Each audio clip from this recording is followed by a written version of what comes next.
ADGP MR Ajith കുമാറിനെതിരെ ഗുരുതര ആരോപണങ്ങൾ ഉന്നയിച്ച PV അൻവർ MLA പൂർണ്ണമായും തള്ളിയും ADGP MR അജിത് കുമാറിനെയും തന്റെ പൊളിറ്റിക്കൽ സെക്രട്ടറി P ശശിയെയും അങ്ങേയറ്റം സംരക്ഷിച്ചും മുഖ്യമന്ത്രി പിണറായി വിജയൻ. പരാതിയുണ്ടെങ്കിൽ പാർട്ടിയുടെയും മുഖ്യമന്ത്രിയുടെയും ശ്രദ്ധയിൽപ്പെടുത്തുകയായിരുന്നു ഇടതുപക്ഷ MLA എന്ന നിലയിൽ PV അൻവർ ചെയ്യേണ്ടിയിരുന്നത് എന്നാണ് മുഖ്യമന്ത്രി തുറന്നടിച്ചത്. ഇതിനാണ് പച്ച മലയാളത്തിൽ ബഡായി പറച്ചിൽ എന്ന് പറയുക.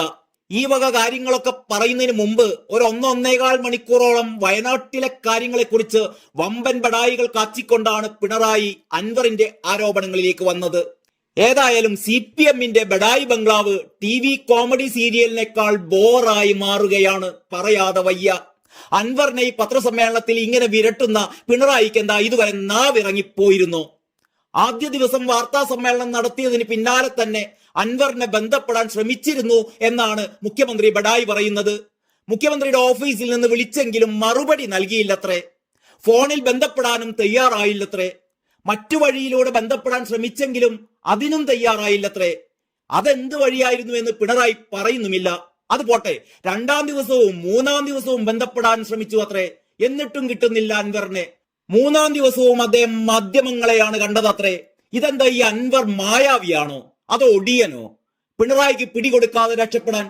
പിന്നീട് ദിവസങ്ങൾ കഴിഞ്ഞാണ് അൻവർ പിണറായിയെ പോയി കാണുന്നത്. 5 മിനിറ്റേ സംസാരിച്ചിട്ടുള്ളൂ അത്രേ ഉണ്ടായിരുന്നുള്ളൂ. ഫോൺ ചോർത്തിയത് പൊതുപ്രവർത്തകൻ എന്ന നിലയിൽ ചെയ്യാൻ പാടില്ലാത്തതായിരുന്നു. അൻവറിന് ഇടതുപക്ഷ പശ്ചാത്തലമില്ല, കോൺഗ്രസിൽ നിന്നും വന്നയാളാണ്. അൻവർ ഇനിയും പരസ്യ പ്രതികരണം തുടർന്നാൽ ഞാനും മറുപടി നൽകേണ്ടി വരുമെന്നാണ് മുഖ്യമന്ത്രി ഒടുവിൽ തുറന്നടിച്ചിരിക്കുന്നത്. ഇവിടെ പിണറായി വിജയൻ കീലേരി അച്ചുവായി മാറുകയാണ്, വെറുതെ കത്തിവീശി പേടിപ്പിക്കുകയാണ്.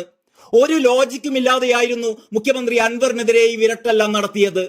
അൻവറിന് താക്കീത് നൽകാൻ എന്താ ഇത്രയും കാലം മുഖ്യമന്ത്രിക്ക് പറ്റിയില്ലേ? ഫോണിൽ ബന്ധപ്പെട്ടിട്ട് കിട്ടിയില്ല പോലും. ഇത്രയും ദിവസം അൻവർ എന്താ ഈ നാട്ടിൽ തന്നെ ഉണ്ടായിരുന്നല്ലോ. ആഫ്രിക്കയിലേക്കൊന്നും പോയതായി നമ്മൾ ആരും കേട്ടിട്ടില്ല. നിമിഷങ്ങൾക്കകം അൻവറിനെ തന്റെ അടുത്ത് എത്തിക്കാൻ ഒരു മുഖ്യമന്ത്രി വിചാരിച്ചാൽ കഴിയേണ്ടതല്ലേ? ഒരു MLA ദിവസങ്ങളോളം ബന്ധപ്പെടാൻ കഴിഞ്ഞില്ലത്രേ. ഇതൊക്കെ കേട്ടിട്ട് നമ്മൾ അത് വിശ്വസിക്കണം, വെള്ളം തൊടാതെ വിഴുങ്ങണം. ADGP MR അജിത് കുമാറിനെതിരെയും പൊളിറ്റിക്കൽ സെക്രട്ടറി P ശശിക്കെതിരെയും PV അൻവർ സ്വീകരിച്ച പരസ്യ നിലപാടിൽ പ്രതികരിക്കുകയായിരുന്നു മുഖ്യമന്ത്രി പിണറായി വിജയൻ. അൻവർ ആരോപണം ഉന്നയിച്ച ADGP അജിത് കുമാറിനെ പൂർണ്ണമായി സംരക്ഷിച്ചുകൊണ്ടും അൻവറിനെ പൂർണ്ണമായി തള്ളിക്കൊണ്ടുമൊക്കെയായിരുന്നു മുഖ്യമന്ത്രിയുടെ മറുപടികളെല്ലാം. അൻവറിന്റെ ഫോൺ ചോർത്തൽ വെളിപ്പെടുത്തൽ അടക്കം അന്വേഷിക്കുമെന്നും പിണറായി തുറന്നടിക്കുകയുണ്ടായി. ഏതുവിധം അന്വേഷണമായിരിക്കുമെന്ന് നമുക്കൊക്കെ അറിയാം. ഇപ്പോഴും നടക്കുന്നുണ്ടല്ലോ ഒരന്വേഷണം. പരാതി ലഭിച്ചാൽ പരിശോധിച്ച് നടപടിയെടുക്കും. ഇവിടെ അൻവർ പരാതി തന്നു. പരാതിക്ക് മുന്നേ പരസ്യമായി ദിവസങ്ങളോളം പറഞ്ഞു. അദ്ദേഹം ഉയർത്തിയ പരാതിയിലും ഉന്നയിച്ച വിഷയങ്ങളിലും അന്വേഷണം നടത്താൻ പ്രത്യേക അന്വേഷണ സംഘത്തെ നിയോഗിച്ചിട്ടുണ്ടെന്നും കൂടി മുഖ്യമന്ത്രി പറഞ്ഞു. ആ അന്വേഷണത്തിന്റെ അപഹാസ്യത ഇവിടെ എല്ലാവർക്കും ബോധ്യമായ കാര്യവുമാണ്. ആ അന്വേഷണ സംഘത്തിന് ADGPക്കെതിരെ പുല്ലും ചെയ്യാൻ കഴിയില്ലെന്ന് നമുക്കൊക്കെ അറിയാം. എങ്കിലും അതൊന്നും മുഖ്യമന്ത്രിയോട് ചോദിക്കാനുള്ള ആംബിയർ അവിടെ കൂടിയ പത്ര റിപ്പോർട്ടർമാർക്കൊന്നും ഉണ്ടായിരുന്നില്ല. അന്വേഷണം നടക്കുകയാണത്രേ. അതായത് അൻവർ പറഞ്ഞത് കടമെടുത്ത് പറഞ്ഞാൽ ഹെഡ്മാസ്റ്റർക്കെതിരെ പ്യൂണിന്റെ അന്വേഷണം. അന്വേഷണത്തിന്റെ ഭാഗമായി ഉചിതമായ നടപടി സ്വീകരിക്കുമത്രേ. അൻവർ ഉന്നയിച്ച ഒരു ആരോപണം കള്ളക്കടത്ത് സ്വർണം പിടിക്കുന്നതുമായി ബന്ധപ്പെട്ടാണെന്ന് മുഖ്യമന്ത്രി പറഞ്ഞു. നിയമവിരുദ്ധ കാര്യങ്ങൾ തടയുന്നത് ഉറപ്പാക്കും. പോലീസിന്റെ ഭാഗത്തു നിന്ന് തെറ്റ് സംഭവിക്കാൻ പാടില്ല. അതുണ്ടായാൽ നടപടി സ്വീകരിക്കും. എന്നാൽ അതേസമയം പോലീസ് സേനയുടെ മനോവീര്യം തകർക്കുന്ന നിലപാടുകളൊന്നും അംഗീകരിക്കാനാകില്ല. കള്ളക്കടത്ത് സ്വർണം പിടികൂടുന്നത് അത് കടത്തുന്നവർക്ക് ഇഷ്ടമാകില്ലല്ലോ എന്നൊരു കൊട്ടും കൂടി മുഖ്യമന്ത്രി കൊടുത്തു. അൻവറിന് കാര്യം മനസ്സിലായിട്ടുണ്ടാകും മുഖ്യമന്ത്രി എന്താണ് ഉദ്ദേശിച്ചത് എന്ന്. അദ്ദേഹം അതിന് മറുപടിയും പറയുമായിരിക്കും.